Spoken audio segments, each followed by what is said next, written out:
All right, let's talk about how masculinity died. Because at one time, masculinity was the dominant force in our culture and in our society and in our civilization for centuries, wasn't it? Right? I mean, everywhere you looked, there was masculinity. There were masculine men, strong male role models to learn from, to look up to admire, to aspire to be like. Plenty of them, right? Plenty of them to go around. Whereas nowadays, it seems far and few between, right? It's almost very difficult to come by a masculine role model that you would want to aspire to be like, aspire to learn from. Even if some guys appear to be that, you know, essentially with a little digging, you find out that they're not that, right? I mean, I remember a few of you guys were sending me stuff about The Rock, right? Dwayne Johnson, like, oh, look at The Rock, alpha. And I'm like, you know that guy proclaims himself to be a male feminist, right? What? Yeah, dude, check his social media. That dude is a beta, right? Male feminist. Sure, he looks alpha on the outside. Plenty of guys look alpha on the outside, right? Plenty of guys can lift weights, get ripped, and look alpha on the outside. That really does not matter these days, right? It's really about how strong you are inside. Okay, I mean, anybody could get in shape, get ripped. Very few guys will have the mental fortitude to withstand a woke mob, especially one that is called Hollywood, that can take away your livelihood and your ability to work. Most guys don't want to stand up against that. And he's one of them. He didn't stand up against it, and I don't think he wanted to regardless, because he said, that something like he respects all women, and he's like, women are the prize and all this. Yeah, he's a total male feminist. So, and many like him too. This is why I don't watch superhero movies. I don't admire any celebrities or Hollywood actors or anything like that. I don't care how alpha they appear on camera. A lot of these guys are pretty friggin' woke, right? Who's the guy who played Creed? What's his name? Michael B. Jordan. A lot of you guys are sending me him, right? Like, hey, what do you think of this guy? I'm like, check his social media. Check it. He's just as bad as The Rock, right? He's. I think at some point he was like claiming to be a male feminist too. I could be wrong. Check his social media, but that's what I mean. It's like, okay, well, this guy's not. He's not there for the patriarchy. He's there for the matriarchy, essentially, right? But not to get too far off track, we're talking about how masculinity died, and essentially, I mean, that's how it dies, right? It dies when you get a bunch of guys who abandon the masculine and start cheerleading for the feminine, right? And right now, that is the last thing we need right now. That is the last thing we need right now, are more guys getting out their pom-poms and putting on their skirts and going rah feminism. That is the last thing we need right now. And by the way, statistically, most women out there, most of them, do not identify and do not want to identify as a feminist. Why is that? Oh, that's because they see how toxic the movement is, and they don't want to be part of it. So most women out there do not want to have anything to do with feminism. So it just blows my mind that these guys who look alpha, claim to be alpha, guys refer to as alpha, are out there acting like betas. Okay, and they're supporting that malarkey that does not help society but hurts society. Right?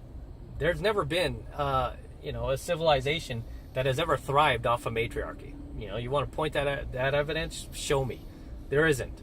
Okay? If anything, history has shown that once a society has become more feminine and less masculine, that has always marked the beginning of the end of that society.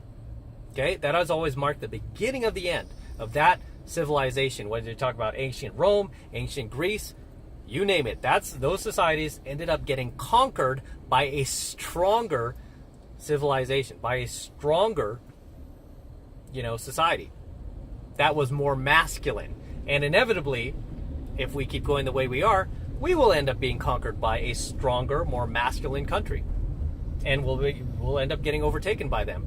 And the women here who currently have the freedom to run their mouth about feminism and how much men suck, Let's see them do that once we get conquered. No, you guys will be concubines. Because there will be no strong men to protect you. And a lot of the strong men out there left will not want to protect you because they'll be too bitter and resentful for you pissing on them for all these decades and centuries of claiming that men suck and we're useless. Right? In order for a society to thrive, it needs strong men. Not weak men, not male feminists, not beta males, not simps, but strong men. Okay? Not just guys with six-pack abs and big biceps, but strong men. Men who are strong mentally, internally, and spiritually. Men who can withstand a woke mob. Okay? Men who can verbally spar and engage in mental warfare against evil. Right? Because that is how masculinity dies, is when you have men out there, or males, I shouldn't call them men, males embracing evil over good. Embracing what's wrong over what's right. Embracing what's bad over what's good. All in the name of political correctness. All in the name of virtue signaling to the feminine. Because that's essentially what they're doing. I mean, they're not doing this for their health. Let's be real, right? You see these politicians, you see these CEOs of companies, you see these woke corporations, all like, just kowtowing to the feminine. They're not doing this for their health. They're doing this for brownie points, for virtue signaling points, so they can morally grandstand. Right? That's why they're doing it. I mean, because essentially, at the end of the day, I mean, this is not helping society. I mean, you see what's already happening in schools right now. Where a lot of these children are being indoctrinated. They're being indoctrinated to accept a certain ideology, a certain type of sexual orientation or gender fluidity and stuff, where what they should be doing is just be learning about coloring and math and English and history and science. I mean, that's what you should be doing as a child. I mean, like at that age, like sex was the last thing on my mind. I mean, I wasn't even thinking about like holding a girl's hand until I was like at least in 4th grade. So, I mean, to talk about sex with these kids or any kids, I mean, that's, inevitably going to scar a lot of these kids. What kind of society are you creating when you have, just a lot of this immoral behavior being almost like forced onto, innocent children who can't think for themselves, and they can't decipher, like love from lust yet. It's just they don't have that mental maturity just yet. But either way, I mean, we're talking about masculinity here and how masculinity dies. This is how it dies. When good men just stand by and do nothing. I mean, fortunately, I do see some strong men out there standing up as much as they could, but but there's not enough of them, and they don't get enough support. Right? I mean, this is a fight that everybody should be involved in. Everybody should be speaking out against this stuff. Right? Because society does not thrive without men leading the way. Because ultimately, I mean, there are going to be casualties, and usually it's men who lose their lives. It's not women who are going to put their lives, at risk for society. It's men. I mean, historically, that's who's always put themselves at risk, is men. That's why right now there's no draft for women. Hey, where's the equality there? How come men can be drafted but women can't? How come they're not fighting for draft rights? Oh, they want all these other rights, but they don't want draft rights. When's the last time you saw feminists fighting for draft rights? Hey, man, how come only men get drafted? Why can't women get drafted? No, you don't see them fighting for that. They don't want that because they don't want to die. So masculinity dies when good men do nothing. And this is why it's important that we have good, strong men out there that are able to withstand the social pressure, because most of it is the social pressure, right? The social pressure and the mental pressure from society, from cancel culture, from corporate, the woke corporate media, late night talk show hosts, as I always say. Somebody who could withstand all that and all that, all that pressure and still stand his ground, you know. And I see a few of them out there that are like just good men standing up for what they believe in, but we need more of them. We need a whole lot more of them, and we need to get rid of these simps, man. We need them to stand down or get out of the way, right? Because they're ultimately the ones that are responsible for all of this destruction and all of this chaos and all of this immoral ideology that we see in society today, because this can't happen without men. I don't blame women for this. I don't blame feminism, because even feminism wouldn't exist if it wasn't for men, right? Well, not men, but males, these weak males, betas, simps, you know, these people with blue check marks, these people in government, these people that are CEOs of these big ass corporations. They can put their foot down if they choose to, right? Rather than cave to the social pressure and mental pressure of woke society. They don't have to. Okay, but essentially masculinity died because we had a bunch of weak males out there who didn't stand up for what was right. Instead, they just stood back and let things happen that shouldn't have. All right, they let evil take hold and you know, spread like a cancer.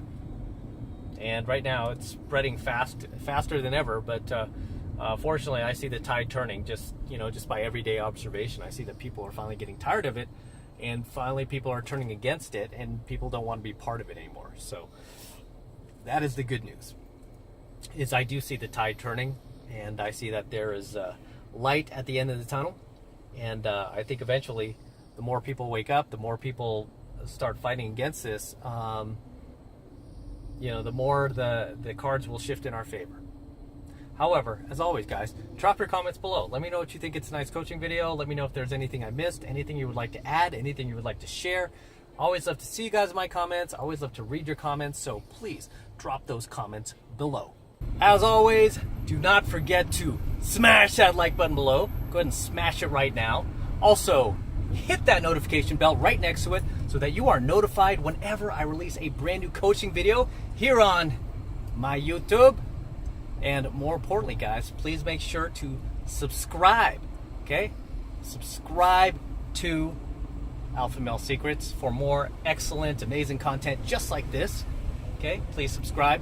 And for you guys who want to support my work and all of this phenomenal content I'm teaching you, whether you want to call it the red pill, the gold pill, the platinum pill, the diamond pill, best way to support my work is by becoming a premium subscriber of my premium Alpha Male Secrets channel, which I'm hosting on a private platform away from YouTube. And the reason I'm doing that is to protect my content from YouTube. In the event they try to shut me down one day, they won't be able to. And this is the absolute best way to support my work. And right now it's only $1 for the entire first month of premium Alpha Male Secrets content from me. So take advantage of it. All you need to do is click the link below in my description box. It will take you over to my website where you can get signed up right now. It just takes 2 seconds. So do that now, and I will see you in my next coaching video. I'm out. And yes, this is Vegas in the background, cruising down the strip over here, and thought it'd be a little bit more of a better view for you. So until next time.